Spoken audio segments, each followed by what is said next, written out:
look at what's called the gaps, so identifying the gaps. So where I am today, and I want to be there, we have to identify what's in the middle to achieve what I want to achieve. So the gaps we look at, number one is exercise. So who here is currently exercising? Please, hopefully all the members with their hands up. That's right.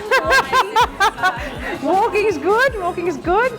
You know, we always live by the rule that we should do at least 4 sessions a week, 4 good sessions, but a combination. You know, a combination where we're looking at the cardio component, not necessarily just for fat burning, but also improving our fitness, so a cardiovascular system, and then also having a look at you know, the strength component. And so when I say strength, don't think strength as in, you know, dumbbells, weights, what have you. You know, even thinking about your body weight. Your body weight is a form of resistance, so we could refer to that as potentially strength training. Also looking at, you know, how are we looking at our core? You know, if we've had children, if we haven't had children, if we're sitting in a desk job all day, 12, 14 hours a day, what's happening to our core? What's our activity like, obviously, when we're sitting at work all day? Not very much, unless you're going to the toilet or getting a coffee. Yeah, look, I would always say a good 4 sessions a week, but then it's really dependent on what your goals are. And then what are you doing outside of that activity?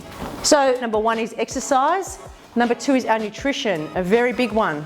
We know it's a big one because it's what provides us with our nutrition to where we want to obviously be. So nutrition is obviously the broad term, but it gives us the fuel, the nutrition for our body to survive and to perform. How many calories? I get asked this question about 1,000 times a week. How many calories and what are my macros? For those of you who don't know what macros means, it's the short for macronutrients. So macronutrients are your fat. So in foods we have components of potentially fat, carbohydrates and protein. That's what's called our macronutrients. So depending on what your body shaping goals are, will determine what macronutrients you should be on. But I always say, take a step back. We need to walk before we can run. We need to look at our calories first. There are so many variables to working out what your calories should be for your desired result. I'm going to get Liz to come on in a moment to explain that in more detail in regards to body composition. But with regards to calories, you need to start to identify a few things, and I want you to write this down. You need to firstly identify what are you currently doing with your nutrition. So we can use MyFitnessPal, or if you don't want to use an app, just record it somewhere. What are you doing for your nutrition? You know, so write down what you had for breakfast, lunch, snacks, dinner, whatever. Once you've got a bit of an understanding on what you are doing, then let's have a look at your activity. So what exercise are we doing? Think back to the FIT principles, the frequency, intensity, time and type. You know, what exercise are we doing? How often are we doing that in a 7-day period if we're looking at a weekly progress? And then let's have a look at what are we doing for our non-activity exercise. So research shows us that our non-exercise activity has a very big impact on our end result.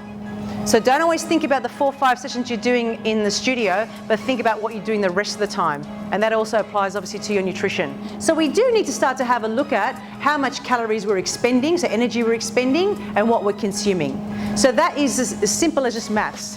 If we're expending more than we're consuming, if we don't take into consideration hormones at the moment and body composition, then that's something that we need to look at. And another one, which is probably at the top of my list, is mindset. So I just want you to think about this for a moment, this statement.